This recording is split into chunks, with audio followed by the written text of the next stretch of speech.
뉴스에 시작합니다. 저는 동정민입니다. 북한이 다채로운 도발을 선보이고 있습니다. 오늘은 탄도미사일을 20발 무더기로 쐈습니다. 이 정찰위성 발사부터 오물풍선, GPS 교란에 이은 4일 연속 도발인데요. 왜 이럴까요? 전문가들은 이렇게 분석합니다. 대한민국 괴롭히기에 나섰고 앞으로 계속될 거라고요. 큰 한방 대신 작은 연타로 도발 방식을 바꾼 이유 뭘까요? 첫 소식 권갑구 기자입니다. 북한이 오늘 오전 6시 14분쯤 평양 순안에서 동해상으로 20발 가까운 단거리 탄도미사일을 발사했습니다. 단거리 탄도미사일을 무더기로 발사한 것은 이례적입니다. 합동참모본부는 미사일이 350여 킬로미터를 날아가 동해상에 탄착했다고 밝혔습니다. 우리나라 방향으로 쏠 경우 서울 및 수도권은 물론이고 육해공군 본부가 있는 충남 계룡대까지 사정거리에 들어갑니다. 북한은 다른 방사포보다 탄두도 작고 사거리도 짧은 600mm 구형의 KN-25를 배치했는데 값싼 무기로 우리나라를 동시 타격할 수 있음을 과시했다는 분석이 나옵니다. 차세대 단거리 탄도미사일의 대표격인 미사일들이 아니라 상대적으로 저가인 KN-25를 많이 발사하고 있는 모습.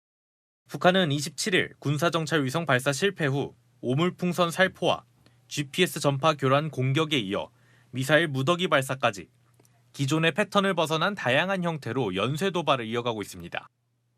전문가들은 북한이 레드라인을 넘지 않으면서 한반도의 불안과 혼란을 고조시키려는 이른바 괴롭힘 도발 전략을 구사하고 있다고 보고 있습니다. 북한이 일종의 회색지대, 자신들의 원점을 노출하지 않고 한국을 위협하거나 할 수 있는 여러 가지 방안들을 모색하는 과정에서 김여정 노동당 부부장은 담화문에서 오물풍선은 표현의 자유고 계속 주워 담아야 할 것이라며 추가 살포를 암시했습니다. 주한 유엔 사령부는 오물풍선을 정전협정 위반으로 보고 공식 조사에 나서겠다고 밝혔습니다. 채널A 뉴스 권갑구입니다. 우리 군도 반격을 준비 중입니다. 북한이 싫어할 만한 신경 곤두서게 하는 맞대응을 검토 중인데요. 이 대북 확성기 카드를 만지작거리고 있고 민간단체는 대북 전단지를 날려보낼 예정입니다. 이어서 김민곤 기자입니다. 대북 압박 수단 중 하나인 대북 확성기는 북한이 가장 두려워하는 심리전 수단으로 꼽힙니다. 북과 남 사이의 불신과 적대, 반목과 대결을 고취하기 위해 심리모략전이 필요한 신형 대북 확성기들을 구입하는 대남 심리전 목적으로 북한이 살포한 대규모 오물풍선에 맞서 우리 군도 이 확성기 카드를 다시 꺼내들었습니다. 현재 우리 군은 정부의 결심에 따라 즉각 사용할 수 있도록 확성기들을 준비해 놓은 것으로 알려졌습니다. 대북 심리전 관련하여서 우리 군은 항상 대비는 하고 있습니다. 북한이 그랬듯이 우리 군도 접경 지역에 있는 주민과 북한군의 심리를 흔들겠다는 의도로 해석됩니다. 정치권에서는 최전방 대북 방송을 포함해 드론 침투나 경고 사격 등 다양한 방식으로 압박해야 한다는 목소리가 나오고 있습니다. 단순 경고만이 아닌 대북 확성기를 즉각 재개할 수 있도록 하고 북한 정권 수뇌부를 압박하기 위한 드론 침투도 준비해서 민간단체 역시 대북 전단과 생활 필수품들을 다음 달 초 바람이 바뀔 때를 노려 다시 날려보낼 계획입니다. 바람만 불면 우리도 왕창 보내야지. 이거 원래 보내던 대로 1불짜리 돈을 보내고 타이레놀 보내고 비타민 보내고 마스크 보내는데 말이야. 그게다 오물을 보내. 일각에선 북한이 오물풍선을 추가로 날려보낼 것이라고 예고한 만큼 우리 군 대응 수위 역시 점점 높아질 가능성도 제기됩니다. 채널A 뉴스 김민곤입니다.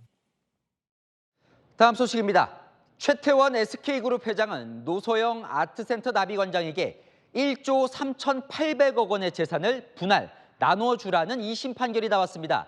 역대 최대 규모의 재산 분할 판결입니다. 노 관장의 완승인데요. 일부 일처제를 존중하지 않았다는 지적도 나왔는데 이 판결이 확정되면 최 회장은 이 돈 전부를 현금으로 줘야 합니다. 먼저 김정근 기자입니다. 최태원 SK그룹 회장이 노소영 아트센터 나비 관장에게 1조 원이 넘는 재산을 나눠줘야 한다는 법원 판단이 나왔습니다. 두 사람이 소송을 벌인 지 약 4년 반 만입니다. 재판부는 최 회장 전 재산인 약 4조 원 중에 1조 3,808억 1,700만 원은 노 관장 몫이라고 판단했습니다. 위자료로는 20억 원을 지급하라고 판결했습니다. 1심에 비해 재산 분할 금액과 위자료 모두 약 20배씩 금액이 뛴 겁니다. 국내 재벌가 이혼 소송 중 역대 최대 규모입니다. 재판부는 노관장 부친인 노태우 전 대통령과 SK 가문이 사돈 관계가 되면서 그룹이 성장했다며 노관장의 재산 형성 기여를 인정했습니다. 이례적으로 고액인 20억 원의 위자료를 산정하면서는 최 회장이 남편으로서 저지른 잘못이 크다고 봤습니다. 최 회장이 내연 관계를 일방적으로 공개하며 일부 일처제를 전혀 존중하지 않았던 겁니다. 또 소송 과정에서 자신의 잘못을 인정하지 않고 노관장에게 책임을 전가한 점도 지적했습니다. 비록 잃어버린 시간과 가정이 되돌릴 수는 없겠지만 이 사건을 계기로 해서 가정의 가치와 사회 정의가 설 수 있는 그런 계기가 되었으면 하는 바람입니다. 최 회장 측은 상고 입장을 밝혔습니다. 두 사람 재산 분할에 대한 최종 판단은 대법원으로 넘어가게 됐습니다. 채널A 뉴스 김정근입니다. 자, 이번 판결의 핵심은 SK그룹 성장에 노소영 씨가 얼마나 기여했는지였는데요. 노 씨의 아버지죠. 노태우 전 대통령의 비자금 300억 원이 SK 성장에 큰 역할을 했다. 이 전략이 주요하게 작용했다는 평가입니다. SK 측은 비자금 유입 자체를 부인하고 있습니다. 김지윤 기자입니다. 노소영 관장은 항소심 재판에서 50억 원짜리 어음 6장을 추가 증거로 제출했습니다. 노태우 전 대통령이 지난 1991년 최종현 선경 회장에게 비자금 300억 원을 준 증거라는 겁니다. 이 어음은 공개되지 않다가 항소심에서 30여 년 만에 처음 드러났습니다. 노 관장 측은 선경그룹이 이 비자금을 토대로 증권사를 인수했고 이후 지금의 SK로 성장했으니 재산 분할에 고려해달라고 주장했습니다. 노 관장 측의 전략은 주요했습니다. 법원은 비자금이 SK그룹에 유입된 사실을 인정했습니다. 출처 확인이 어려운 정도 규모의 개인 자금이 SK로 유입됐다며 92년도 선경에 금전적인 지원을 하고 받은 증빙 어음이라는 게 설득력 있다고 설명했습니다. 재판부는 또 노태우 전 대통령이 최종현 전 회장의 방패막이 역할을 하며 성공적 경영 활동에 무형적 도움을 줬다고도 밝혔습니다. 최 회장은 증권사 인수 당시 쓴 돈은 선경 계열사 부회 자금이 출처였다는 입장이었지만 재판부는 근거 자료도 제출되지 않았다고 지적했습니다. 선고 직후 SK 측은 비자금 유입은 전혀 입증된 바 없으며 오로지 모호한 추측만을 근거로 이루어진 판단이라고 납득할 수 없다고 밝혔습니다. 채널A 뉴스 김지윤입니다. SK그룹은 오늘 판결에 당혹스러움을 감추지 못했습니다. 판결이 확정될 경우 1조 3,800억 원을 현금으로 줘야 하는 최태원 회장.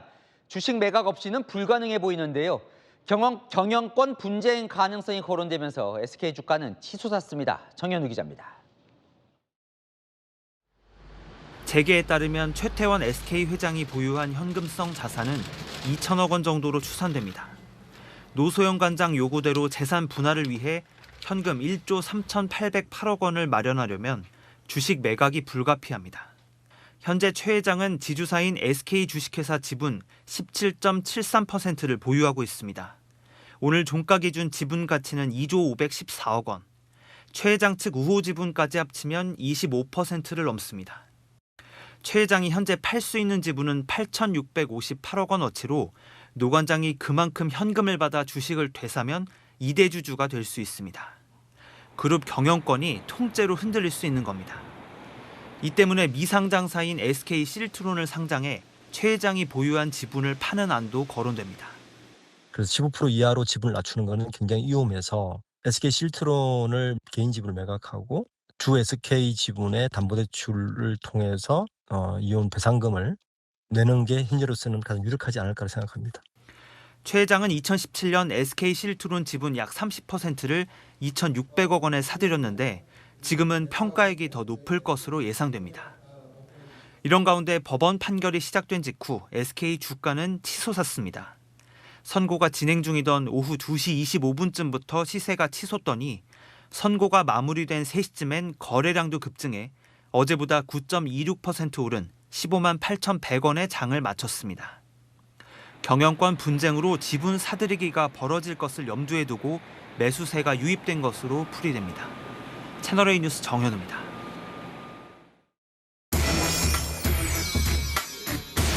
네, 아는 기자 경제산업부 신선미 차장과 함께 이 판결 알아보겠습니다. 노소영 관장의 완승이란 평가가 나오는데, 자, 가장 큰 이유가요. 일부 일처제를 존중하지 않았다. 이게 눈에 확 띄더라고요. 네, 맞습니다. 최태원 회장은 노소영 관장과 지금 현재 이혼 소송 중이죠. 그런 가운데 동거인 김희영 씨와 공개 활동에 지속적으로 나섰습니다. 지난해 10월 파리에서 열린 부산 국제엑스포 관련 행사에도 김 씨와 함께 등장했었는데요. 마치 김 씨가 배우자와 유사 지위에 있는 것처럼 보였다는 게 재판부의 판단입니다. 또 최 회장이 일부 일처제를 전혀 존중하지 않아 노 관장에게 정신적 충격과 고통을 줬을 것이라고도 언급했습니다. 자, 위자료부터 좀 살펴보면 네. 1심에서는 1억 원이었는데 이번 2심에서 20억 원으로 확 뛰었어요. 이유가 뭡니까? 네, 노소영 관장이 겪은 이 정신적 피해가 크다. 이렇게 본 건데요. 세 가지를 좀 꼽아볼 수 있겠습니다. 먼저 오늘 재판에서 최 회장이 2008년 11월 말 노 관장에게 쓴 자필 편지가 공개가 됐는데요. 내가 김희영에게 이혼하라고 했다. 모든 것이 내가 계획하고 시킨 것이다. 이렇게 써 있습니다. 동거인인 김희영 씨가 전 남편과의 이혼 소송에서 이혼하라는 판결이 나오자마자 최 회장이 보낸 건데요. 재판부는 이 편지 내용을 중요하고 결정적이라고 봤습니다. 오늘 판결을 선고하면서 혼인 관계를 존중했다면 도저히 이럴 수 없다고 강조했습니다. 자, 그렇군요. 이 위자료를 대폭 늘린 이유도 구체적으로 밝혔던데요, 재판부가. 네, 맞습니다. 법원에 따르면 이 최 회장이 시인하는 부정행위 시점은 2009년 5월입니다. 노소영 관장이 밝힌 이 암 발병 시점도 바로 이즈음인데요. 최 회장의 행동 자체가 노 관장에게 정신적인 충격을 줬다고 법원은 판단했습니다. 또 노 관장에게는 SK 이노베이션 건물에 있던 이 미술관 나비센터 퇴거를 요청하면서 김희영 씨에겐 TS 재단을 설립하도록 자금을 투입한 점도 지적했습니다. 또 이제 김희영 씨에게는요, 한남동 주택을 지어서 무상 거주하게 하는 등 219억 원 이상 돈을 썼다는 내용도 포함이 됐는데요. 법원은 이 또한 노 관장에게 정신적 충격을 줬다고 보고 위자료를 1억에서 20억으로 대폭 늘린 겁니다. 다만 이제 최 회장 변호인은 재판부가 노 관장 측의 일방적 주장을 사실인 것처럼 하나하나 공개했다며 지극히 편향적인 재판에 상고를 통해 잘못된 부분을 반드시 바로잡을 예정이라고 밝혔습니다. 그러니까 노소영 관장의 새로운 전략이 통했다 이런 분석도 있던데 맞습니까? 네, 그렇게 볼 수 있을 것 같습니다. 이제 노소영 관장은 외도의 피해자란 점을 여론에 호소했는데 이 전략이 통한 겁니다. 지난해 11월이죠. SNS에 남의 가정을 회파하는 건 폭력과 다름없다 이렇게 글을 올리기도 했죠. 또 직접 법정에 나오면서 피해자란 점을 밝히기도 했습니다. 반면 최태원 회장은 적극적으로 대응하지 않으면서 노 관장과 대조가 됐습니다. 결혼 생활이 이렇게 막을 내리게 된 거에 대해서 참담하다고 말씀을 드렸고요. 다만 바라는 것은 저의 이 사건으로 인해서 가정의 소중한 가치가 법에 의해서 지켜지는 그런 계기가 되기를 바람하지 않습니다. 변론에서 어떤 부분 조명하셨나요? 자, 본격적으로 재산 분할 이야기 좀 해보죠. 최대 관심사였어요, 그죠? 네, 노소영 관장은 1심과는 다른 전략을 내세웠습니다. 네, 1심에선 최태원 회장의 SK 주식 절반을 달라는 것이었다면 2심에선 현금 2조 원을 요구한 건데요. 경영권에 위협되는 주식 대신 현금 요구로 바뀐 겁니다. 그러면서 노태우 전 대통령의 비자금 300억 원이 SK그룹에 흘러 들어갔다는 점을 처음으로 공개했습니다. 앞서 리포트 봤지만 이게 또 결정적으로 받아들여졌다는 거예요. 네, 그렇습니다. 그렇다 보니까 이 1조 3,808억 원 사상 최대 규모의 재산 분할이 결정된 데 이 비자금이 결정타 역할을 한 건데요. 법원은 노 관장이 SK그룹 가치 증가나 경영 활동에 기여했다고 판단한 겁니다. 재판부는 최종현 전 회장이 노태우 전 대통령과의 사돈 관계를 방패막으로 인식하고 모험적 경영을 감행해 결과적으로는 SK그룹의 성공적 경영 활동에 무형적 도움을 줬다 이렇게 본 겁니다. 노 관장의 주장을 법원이 어느 정도 받아들인 셈인데요. 노 관장은 최태원 회장이 노 전 대통령의 비자금과 이 사위라는 후광이 그룹 총수로 올라서는데 크게 작용했다고 주장해왔습니다. 자, 2심 판결이 난 거고요. 만약에 대법원까지 확정이 되면 자, 최태원 회장은 1조 3,800억 원, 현금으로 줘야 한다던데 이거 어떻게 마련합니까? 네, 뭐 대법원 선고까지는 아직 시간이 남아 있긴 합니다. 그렇지만 뭐 지금 현재 2심 선고를 바탕으로 좀 가정을 해서 말씀을 드려야 할 것 같은데요. 1조 원이 훌쩍 넘다 보니까 이 금액을 현금으로 마련하기 위해선 주식을 매각할 수밖에 없는 상황입니다. 오늘 종가 기준으로 보면요, 최 회장이 보유한 이 SK 지분 17.73%의 가치가 2조 원이 넘습니다. 최 회장이 주식을 일부 팔고 노관장이 분할받은 재산으로 주식을 되사면 최소 7%대 지분 확보가 가능해 2대 주주가 될 가능성이 큽니다. 이렇게 되면 그룹 경영권이 통째로 흔들릴 수밖에 없어 보입니다. 이 최종 결론 그래서 언제쯤 나올까요? 글쎄요, 저도 궁금합니다. 그런데 이제 좀 한번 살펴보면 1988년 이 현직 대통령의 딸과 재벌 그룹 아들의 결혼으로 한때 또 관심을 모았던 그랬죠. 사안이잖아요. 네. 최태원 회장 측이 상고 의사를 밝히면서 결론은 대법원 판결을 거쳐 최종 확정되게 됐습니다. 네, 잘 들었습니다. 아는 기자 신선미 차장이었습니다. 22대 국회가 문을 열었습니다. 더불어민주당은 예고한 대로 최상병 특검 법안을 1호 법안으로 다시 발의했는데요. 더 세졌습니다. 대통령의 특검 임명권 박탈로 해석될 조항이 추가됐는데요. 이 전례 없는 조항에 여당은 위헌이라고 반발했습니다. 전민영 기자입니다. 민주당이 최상병 특검법을 재발의하며 특검 추천 방식을 수정했습니다.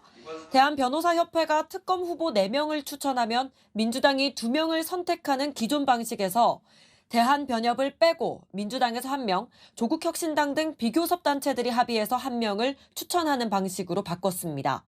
민주당은 대통령 거부권 이유 중 하나가 민주당 추천권 독점이라 고쳤다고 했지만 대한변협 관계자는 변협을 뺀 건 민주당 마음대로 후보자를 고르려는 의도로 보인다고 전했습니다.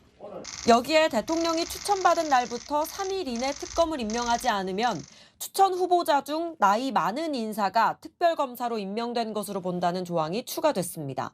특검법에서는 전례가 없는 조항이긴 합니다. 법률에서 3일 이내에 임명하라고 했으면 그 법을 따라야 하는 것이죠. 그 법을 따르지 않은 대통령이 잘못한 것이지. 법조계에선 헌법에 명시된 대통령의 임명권을 침해할 수 있다고 보고 있습니다. 국민의힘은 반발했습니다. 위헌 소지가 더 크게 생길 것 같습니다. 자기들 입맛대로 특검을 임명해서 모든 사건을 자기들 입맛대로 하겠다고 하는 것에 대해서 특검 수사 대상도 공수처 수사에 대한 외압 행위가 추가됐습니다. 채널A 뉴스 전민영입니다. 민주당이 대선 1년 전에는 대표직을 내놔야 하는 규정에 예외 조항을 추진합니다. 또 부정부패로 기소되면 당대표 직무가 정지되는 규정도 삭제하겠다는데요. 이재명 대표 대선 가도의 걸림돌을 치우는 모양새입니다. 이상원 기자입니다. 더불어민주당이 대선에 출마하려는 당대표의 사퇴 시기를 조절할 수 있는 당원당규 개정을 추진합니다. 대선 1년 전에 대표직을 내려놔야 하는 기존 규정에 사유가 있을 때는 달리 정할 수 있는 예외 조항을 추가하는 겁니다. 차기 대권주자인 이재명 대표의 연임을 염두에 둔 것이란 해석이 나옵니다. 이 대표가 연임하더라도 대선에 출마하려면 2026년 3월까지 사퇴해야 합니다. 지방선거를 3개월 앞둔 상황이니 사퇴 시한이 조절되면 지방선거 공천권도 행사할 수 있다는 해석입니다. 민주당은 당헌 개정 이후로 대통령 권위 등 국가 비상 상황 발생 시에 대한 규정이 없다고 설명하고 있어 조기 대선 상황도 대비하는 것으로 보입니다. 당 관계자는 문재인 전 대통령은 박근혜 전 대통령 탄핵 당시 당직을 맡지 않았으니 상관이 없었던 것이라며 이 대표는 다르지 않느냐고 했습니다. 다만 탄핵을 염두에 둔 건 아니라고 선을 그었고 대통령 탄핵이나 그런 것 별도의 상황을 산정하고 있지 않습니다. 당원 당규에 그런 걸 적시하는 것도 적절치는 않고요. 이 대표도 말을 아꼈습니다.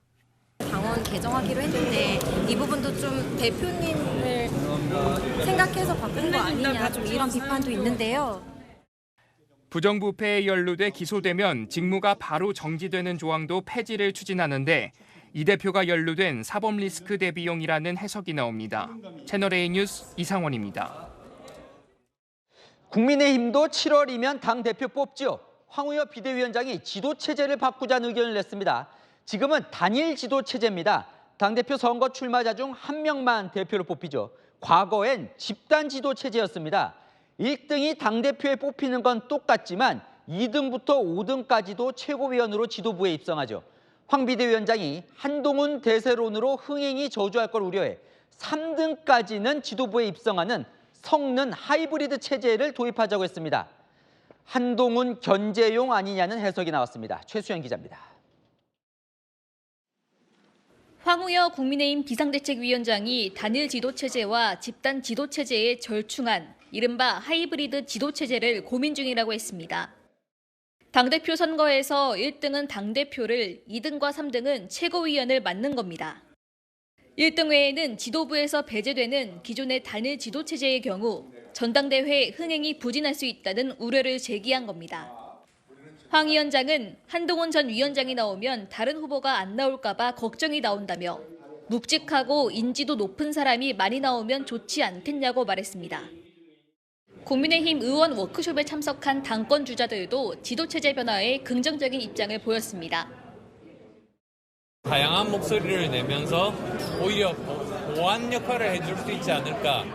당원 또 국민들 의견을 전체적으로 수렴할 문제다. 그러기 위해서 당내 특기를 만들 필요성이 있다.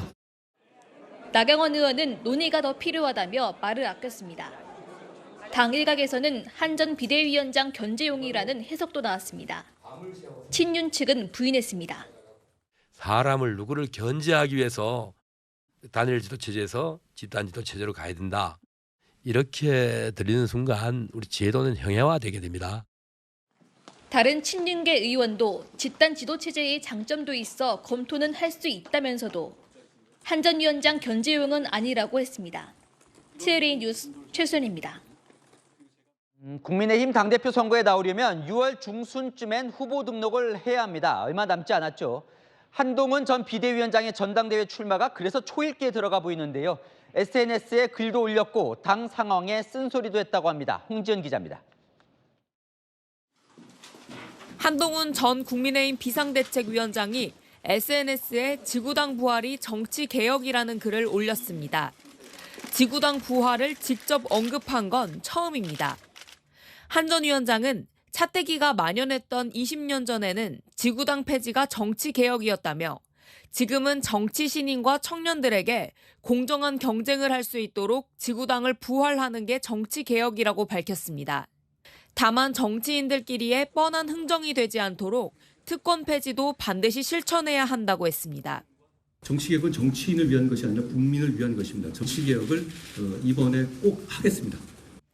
최근 주변에는 답답함도 호소한 것으로 전해집니다. 민생, 미래, 정치개혁 이슈를 당이 주도하지 않으면 민주당과 경쟁해서 승리할 수 없다는 겁니다. 한 여권 인사는 한 전 위원장이 AI, 반도체, 바이오 등 미래 먹거리 이슈에도 관심이 많다며 사실상 정당 복귀를 위한 준비라고 평가했습니다. 등판 시기는 6월 중순쯤이 유력해 보입니다. 곧 선택할 타이밍이 곧 올 것 같아요. 6월 중순까지는 후보 등록이나 이런 것들 생각을 하면 그때까지는 뭐가 나오지 않을까라고 생각을 합니다. 채널A 뉴스 홍재인입니다. 네, 해병대 수사단이 최상병 사건 자료를 회수해온 건 지난해 8월 2일. 윤석열 대통령과 이종섭 전 국방부 장관은 3번의 전화통화를 했죠. 대통령실 개입 의혹을 풀려면은 이 통화 내용을 확인해야 하는데요. 공수처가 조만간 김계환 해병대 사령관을 조사합니다. 실무진 조율이 있었는지 확인하면서 문제의 통화 내용을 규명하는 데 주력할 계획입니다. 공태현 기자입니다. 지난해 8월 2일 윤석열 대통령이 이종섭 전 국방부 장관에게 직접 전화를 겁니다. 1시간 사이 3차례 장관과 대통령의 통화가 이루어지는 사이 박정훈 대령은 해임 통보를 받았습니다. 통화 이후인 오후 7시 20분엔 국방부 검찰단 차원에서 박 대령 항명죄 입건 검토와 수사자료 회수가 진행됐습니다. 이날 실무진들도 기민하게 움직였습니다.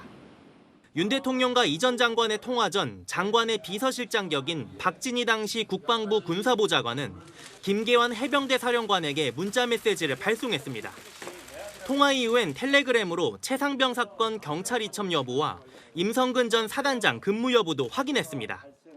박 대령 측은 대통령과 국방부 장관 통화 직전 김 사령관이 받은 문자는 임 전 사단장 관련 내용일 것이라고 의혹을 제기합니다. 반면 이 전 장관 측은 해당 통화를 두고 장관이 대통령과 통화하는 건 이상한 일이 아니라며 8월 2일 통화 전 이미 박 대령에 대한 항명죄 수사 지시가 이루어졌다고 설명했습니다. 이 사건과 관련해서 따로 전화받은 거 없습니다. 공수처는 김계환 사령관을 조만간 다시 불러 조사하기로 했습니다. 대통령 통화를 전후로 실무진 간 대화를 나눈 것인지 사건 기록 회수 등에 영향을 끼쳤는지 규명이 불가피합니다.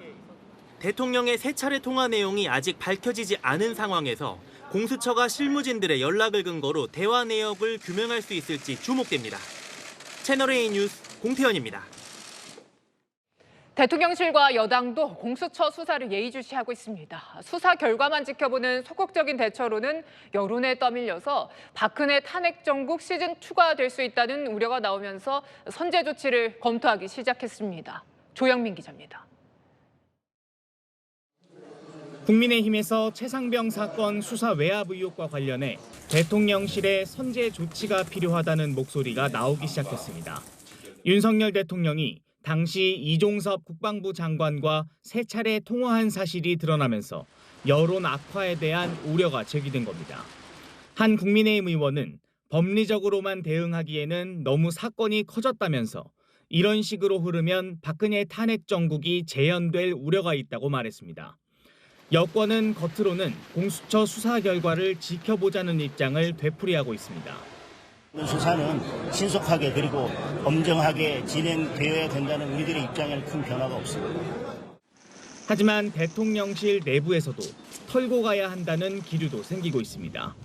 내부적으로는 당시 대통령과 우즈베키스탄 출장 중이던 이 장관의 세 차례 통화에 대한 사실관계 확인도 진행한 것으로 알려졌습니다. 여권 관계자는 세 차례로 알려졌지만 해외 전화라 연결이 불안정해 실질적으로는 한 통이었던 것으로 안다며 그 통화도 최상병 수사가 아닌 우즈베키스탄과의 방산협력 진행 상황을 묻는 통화였던 것으로 들었다고 했습니다. 대통령실은 여론의 추이를 지켜보며 대응을 고심하고 있습니다. 채널A 뉴스 조용민입니다. 민주당 주도로 헌정사상 처음으로 이뤄진 검사 탄핵안, 오늘 헌법재판소에서 기각됐습니다. 중대한 법 위반이 아닌 이상 파면할 수 없다라고 판단했는데요. 야권에서 추가로 추진하겠다는 검사 탄핵에 영향을 끼칠지 주목됩니다. 박자한 기자입니다. 헌법재판소는 오늘 안동환 검사에 대한 탄핵 심판에서 재판관 5대4 의견으로 기각 결정했습니다. 헌재는 안 검사의 파면을 정당화할 만큼 중대한 헌법이나 법률 위반이 없다고 결론 내렸습니다. 검사 탄핵 사건에 헌재가 판단을 내린 건 헌정사상 처음입니다. 지난해 9월 민주당은 안 검사가 서울시 간첩조작 사건 피해자 유우성 씨를 보복 기소했다며 직권 남용 등을 이유로 탄핵 소추를 의결했습니다. 유우성 씨가 유죄 판결을 못 받자 다른 혐의로 기소했다는 겁니다. 헌법재판관 2명은 민주당이 주장한 보복 기소가 검찰청법, 국가공무원법을 위반했다고 봤습니다. 그럼에도 불구하고 유 씨에 대한 기소 근거를 갖춘 이상 국가기관의 검사 직위를 박탈할 순 없다고 결론지었습니다. 재판관 4명은 탄핵 심판 청구 기간에 관해 입법이 필요하다는 보충 의견을 내기도 했습니다. 직무 위반과 관련해 독일은 6개월, 일본은 3년이 지나면 탄핵 소추를 할 수 없다며 기간을 제한하자는 겁니다. 오늘 헌재의 결론은 현재 진행 중인 이정섭 대전고검 검사에 대한 탄핵 심판에도 영향을 줄 전망입니다. 민주당은 쌍방울 대북 송금 의혹 수사를 한 검사들에 대해서도 탄핵을 언급하고 있습니다. 채널A 뉴스 박자한입니다. 다음 소식입니다. 음주 뺑소니 사건으로 구속 수사 중인 가수 김호중 씨. 경찰이 내일 아침 검찰로 사건을 넘기는데요. 핵심 의혹이었던 음주운전 혐의 그리고 대리 자수를 지시한 혐의 추가됐습니다. 이준성 기자가 취재했습니다. 가수 김호중 씨의 음주 뺑소니 사건을 조사하고 있는 경찰은 내일 아침 일찍 사건을 검찰에 넘깁니다. 매니저한테 직접 증거 인멸해달라고 부탁하신 거 맞으세요? 죄송합니다. 소주 3병 마셨다는 진술로 나왔는데 정확히 그날 몇 잔 마신 거예요? 죄송합니다. 김 씨에게 구속영장에 적시됐던 혐의 외에 음주운전 혐의를 추가하고 매니저가 대리자수하는 걸 방조했다는 범인 도피 방조 혐의를 지시했다는 혐의, 즉 교사 혐의로 대체해 총 5개의 혐의를 적용했습니다. 경찰은 지난 24일 김 씨가 구속된 뒤 이 두 가지 혐의 입증에 집중해 왔습니다. 소주 3병을 마셨다는 주변인 진술 등 입증 자료들을 토대로 위드마크 공식을 계산했을 때 음주운전 혐의 적용이 충분히 가능한 혈중 알코올 농도가 나오는 걸로 전해졌습니다. 또 김 씨가 사고 당일 매니저와 통화한 녹취 등을 토대로 김 씨가 매니저에게 대리자수를 지시했다고 봤습니다. 다만 김 씨 측은 채널A에 해당 녹취는 술 마시고 사고를 냈다, 사고 처리해달라는 내용뿐이라고 밝혔습니다. 김 씨 측은 그제 경찰 조사에서도 대리자수의 의미가 아니라 단순 사고 처리를 해달라는 뜻이었다고 반박한 것으로 전해집니다. 경찰은 조사 과정에서 김 씨가 실제 사용한 아이폰 한 대의 비밀번호를 제공받아 디지털 포렌식 작업을 벌였습니다. 여기에 김 씨의 범인 도피나 증거인멸 가담 정황이 추가로 담겨 있는지도 향후 수사에 영향을 미칠 것으로 보입니다. 채널A 뉴스 이준성입니다. 아이돌 그룹 뉴진스 소속사인 어도어의 민희진 대표, 당분간은 경영권을 지킬 것으로 보입니다. 민 대표 해임안 건을 처리하려고 하이브 측이 소집하려던 주주총회를 법원이 막아선 건데요. 그럼 앞으로 어떻게 되는 걸까요? 남영주 기자가 보도합니다. 하이브 임시 주주총회를 하루 앞두고 법원이 민희진 어도어 대표의 손을 들어줬습니다. 자신을 해임하려는 하이브 의결권 행사를 제한해달라며 낸 가처분 신청이 인용된 겁니다. 재판부는 하이브가 주장하는 해임 사유가 충분히 소명되지 않았다고 밝혔습니다. 만약 하이브가 이를 어기고 해임하면 200억 원을 배상해야 합니다. 계약상 하이브는 민 대표의 대표이사직을 유지하는 방향으로 의결권을 행사하도록 돼 있습니다. 다만 업무 수행에 중대한 결격 사유가 있는 경우는 예외입니다. 자꾸 경영권 찬탄한다고 소리들을 하고 있는데 그게 저한테 노예 계약처럼 걸려 있어요. 하이브 측은 민 대표가 언론에 계약서 원본을 유출하고 무속인에게 지나치게 의지하는 등 위법 행위로 계약을 위반했다는 입장입니다. 하지만 민 대표 측은 법원이 언론을 통해 무분별하게 유포된 마녀 사냥식 하이브의 주장이 모두 옳지 않다고 판단한 것이라며 환영했습니다. 다만 이번 결정은 내일 임시 주주총회에 한해서만 의결권을 막은 것이어서 분쟁의 소지는 남아 있습니다. 하이브 측은 이번 주총에서 해임 의결권을 행사하지 않겠다고 밝혔지만 추후 민 대표의 배임 혐의에 대한 경찰 조사 상황을 지켜본 뒤 추가 조치를 취할 걸로 보입니다. 채널A 뉴스 남영주입니다. 네, 액세서리 가게에서 반지를 껴보더니 주머니에 슬쩍 넣는 여성 2명. 유유히 빠져나갔지만 나흘 뒤 가게 앞을 지나가다가 덜미가 잡혔습니다. 서창우 기자입니다.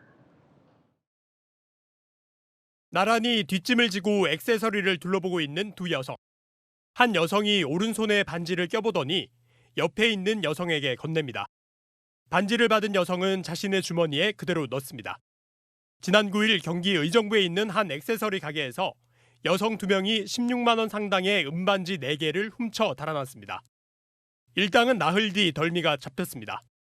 CCTV를 통해 피해 사실을 확인한 가게 주인이 종업원들에게 인상착의를 알려주며 이들이 나타나면 꼭 신고해달라고 당부했는데 실제로 가게 앞을 지나가는 모습을 발견해 순찰 중인 경찰에 신고한 겁니다. 선생님들 절도 혐의로 지금 임의동행할 거예요. 변호인 선임할 수 있고요. 검거 당시 일당은 다른 사람 신분증 3장과 신용카드 7개도 갖고 있었습니다. 떠돌이 생활을 하다 보니 생활고도 있고요. 남의 물건 훔치는 거를 약간 좀 습관화한 것 같더라고요. 경찰은 70대 여성과 50대 여성에게 특수절도 혐의를 적용해 검찰에 넘기고 추가 범죄 여부를 들여다보고 있습니다. 채널A 뉴스 서창우입니다. 20대 아파트 입주민이 70대 경비원에게 흉기를 휘두르는 사건이 발생했습니다. 아파트 단지 안에서 차량이 서행하도록 안내 방송을 해달라고 요구했는데 경비원이 거절했다는 이유였습니다. 권경문 기자가 취재했습니다.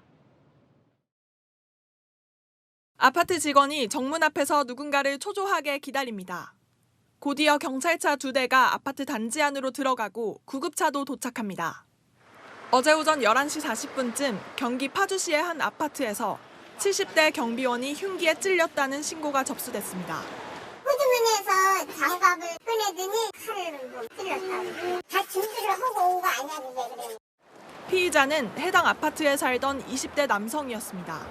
사건 발생 전 남성은 피해자인 경비원을 찾아와 단지 내 차량들이 서행할 수 있도록 안내방송을 해달라고 요구했습니다. 하지만 피해자가 안내방송은 관리사무소에 요청하라고 거절하자 범행을 저지른 겁니다. 남성은 이곳 경비실에서 피해자와 실랑이를 벌이다 자택에서 가져온 흉기를 휘둘렀습니다.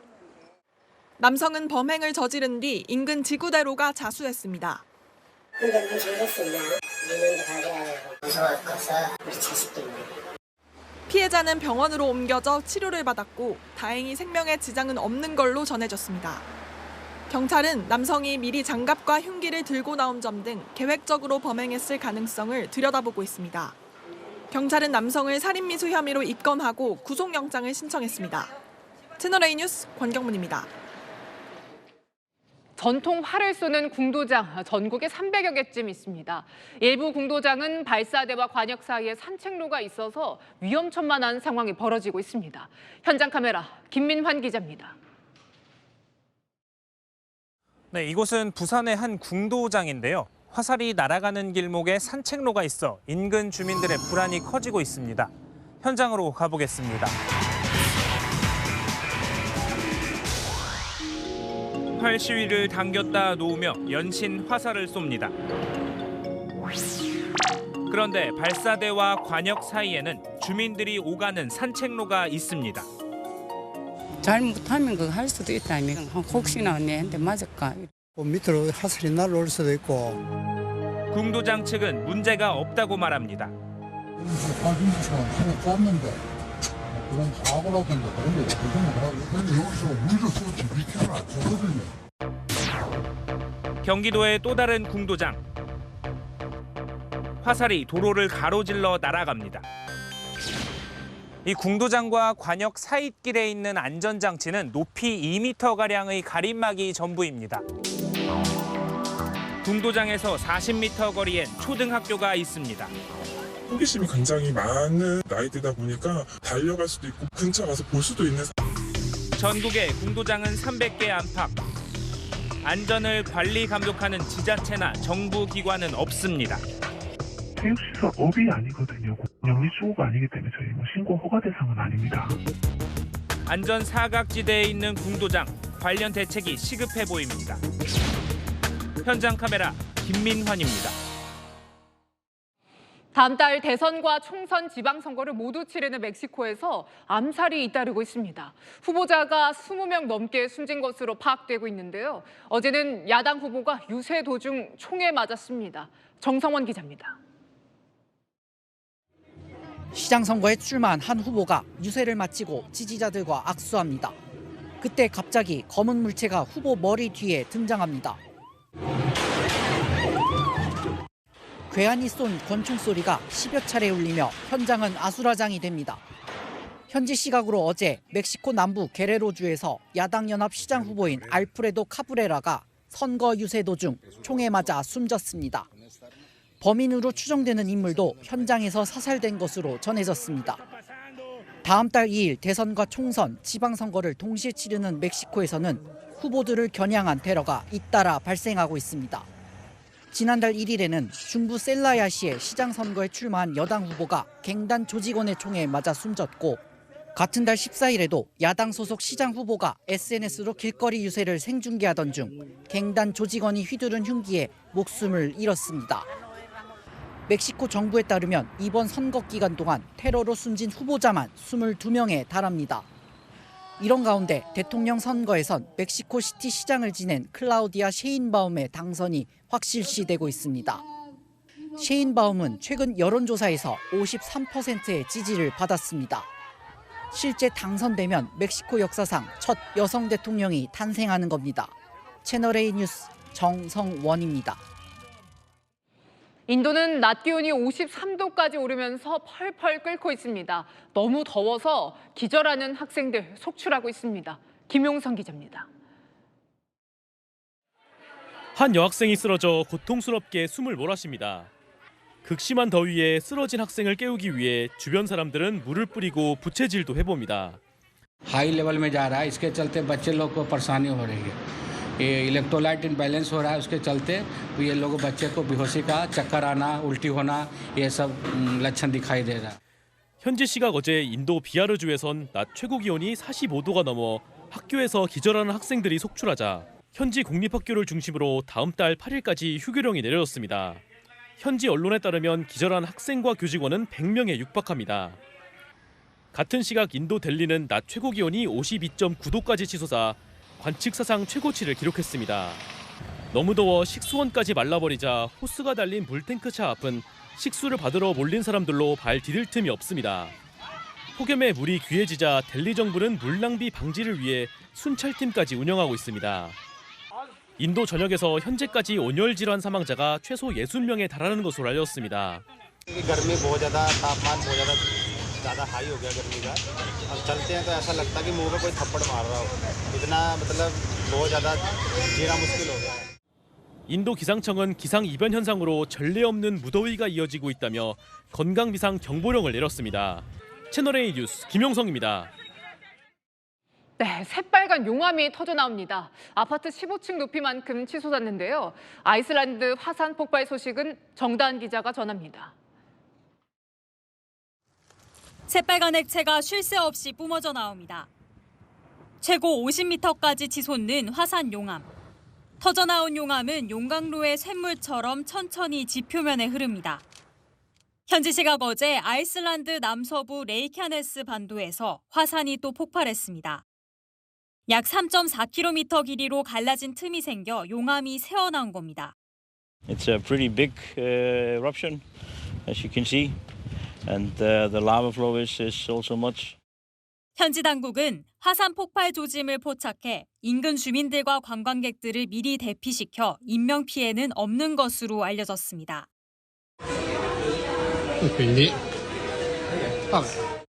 다만 용암이 마을 쪽으로 흘러내려 도로가 끊기고 주택 여러 채가 파손된 것으로 전해졌습니다. 이 지역에서 화산이 분화한 건 지난해 12월 이후 5번째입니다. 아이슬란드 기상청은 이전 분화보다 더 활발한 움직임을 보이고 있다고 평가했습니다. The fissure where it's erupting from is still elongating, so we don't yet know the full extent of the eruption. 아이슬란드는 유라시아와 북미의 지각판 경계 위에 있어 화산 활동이 활발한 곳입니다. 채널A 뉴스 정다은입니다. 27년 만에 늘어난 의대 정원을 반영해서 전국 대학들이 내년도 입시 전형을 발표했습니다. 관심을 모은 지역 인재 전형으로는 1,913명을 뽑습니다. 전체 정원의 43%에 달하다 보니 지방 유학 열풍이 불 거라는 전망입니다. 김단비 기자입니다. 내년 신입생 모집 정원이 40명 늘어난 전남대 의대. 정원 165명 중 130명을 지역 인재 전형으로 선발합니다. 정원의 79%에 달합니다. 경상국립대도 정원 142명 중 103명, 73%가량을 지역 출신 학생들로 뽑습니다. 전국 39개 의대의 2025학년도 의대 신입생 정원은 4,485명, 이 중 1,913명을 비수도권 지역 인재 전형으로 모집합니다. 전체 정원의 43%로 전년보다 888명 늘었습니다. 지역 전형 대상 26개 의대 모집 정원의 60%를 지역 출신 수험생으로 선발합니다. 지역 인재 전형 조건은 대학 소재 지역 고등학교 3년 내내 다니고 졸업해야 합니다. 오는 2028학년도부터는 중학교 과정으로까지 확대 강화됩니다. 해당 지역 수험생에게 의대 문턱이 더 낮아질 것으로 예상되면서 지방 유학 문의는 잇따르고 있습니다. 발표 났을 때부터 문의는 있었고요. 학군이 어디가 좋냐고, 학군 좋은 데가 어디냐고 묻죠, 주로. 지역 인구가 적고 상대적으로 지역 전형 정원이 많은 강원과 충청권 의대에 관심이 쏠립니다. 서울 수도권에 근접한 충청권이 가장 많이 늘었고 명문 지역 자사고라든지 명문 일반고가 비중이 높아질 가능성이 높다 이렇게 봐야 됩니다. 여기다 내년 전공을 선택하지 않고 신입생을 모집하는 인원이 2만 8천 명 급증해 의대 증원과 함께 대학 입시에 큰 변수로 떠올랐습니다. 각 대학들은 내일 2025학년도 입시 전형을 공식 발표합니다. 채널A 뉴스 김단비입니다. 천안시 의회가 떠나기로 한 해외 연수가 논란입니다. 2년 전 연수 취소로 날린 경비를 돌려받지도 못했는데 또 외유성 연수를 계획하고 있다는 건데요. 김대욱 기자가 취재했습니다. 튀르키예의 해양 도시인 뷰책 메제시입니다. 천안시와 지난 2013년 자매 결연을 맺었습니다. 천안시의회는 다음 달 8박 10일 일정으로 뷰책 메제시와 크로아티아로 연수를 떠납니다. 의원 23명의 직원들을 포함하면 30명 넘게 참가하는 대규모 연수입니다. 예산은 1억 7천여만 원, 모두 시의회 예산입니다. 뷰책 메제시와 저희와 자매도시잖아요. 리에카가 치의학 의료관광 관련해서 선도 도시고 국립치의학연구원 유치를 위해서 지금 일정표를 살펴봤습니다. 정작 자매도시 방문은 하루에 그칩니다. 대부분은 크로아티아의 명소를 둘러보는 일정입니다. 리에카 대학교의 의과 대학을 이제 공식 방문을 하려고 하다 보니 마지막 일정이 공교롭게 되다 보니 중간에 비어 있는 듯하게 보인. 외유성 논란에 시민들 시선은 싸늘합니다. 어려워진 분들이 많은 와중에 그런 목적이 좀 불분명한 해외 출장을 시를 대표하는 사람들이 간다는 게 아무래도 뭐 좋아 보이진 않고. 특히 천안시의회는 2년 전 같은 곳으로 연수를 가려다 이태원 참사 여파로 취소한 바 있습니다. 여행사에 건넨 경비 1억 원을 돌려받지 못해 지금도 소송 중입니다.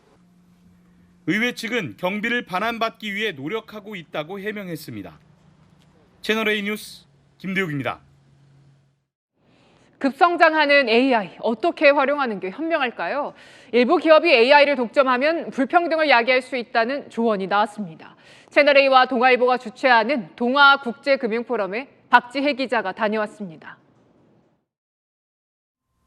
오픈 AI, 구글 등 소수의 실리콘밸리 IT 기업은 자금과 정보를 쥐고 AI 산업을 주도하고 있습니다.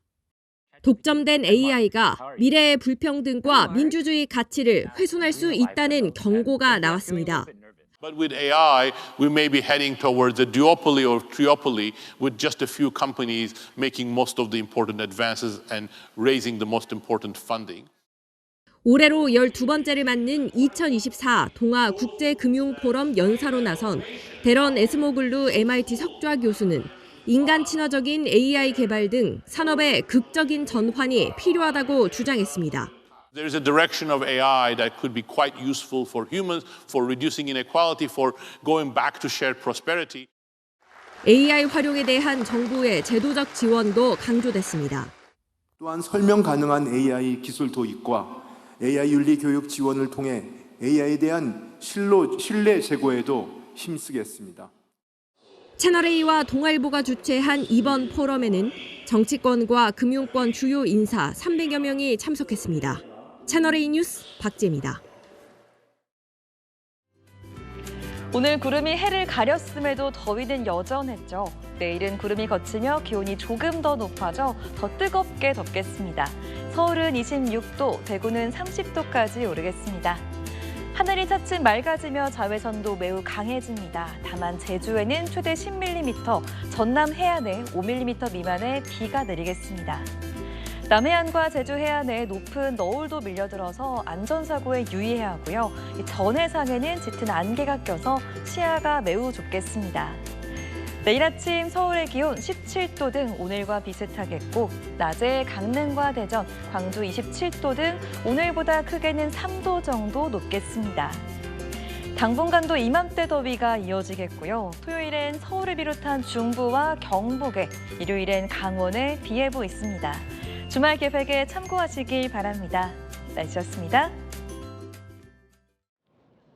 22대 국회 첫날 민주당은 전례 없는 법안을 1호, 2호로 꺼내들었습니다. 야당이 추천한 최상병 특검을 대통령이 사흘 안에 임명하지 않으면 자동 임명되는데요. 역대 특검법에 한 번도 없던 조항으로 위헌 논란이 나옵니다. 법으로 전 국민에게 25만 원 주도록 강제한 특별법도 전례를 찾기 힘듭니다. 21대 국회 때도 역대 처음 보는 충돌 사례들이 많았는데요. 마침표 찍겠습니다. 시작부터 최악 예고 뉴스에 마칩니다. 감사합니다.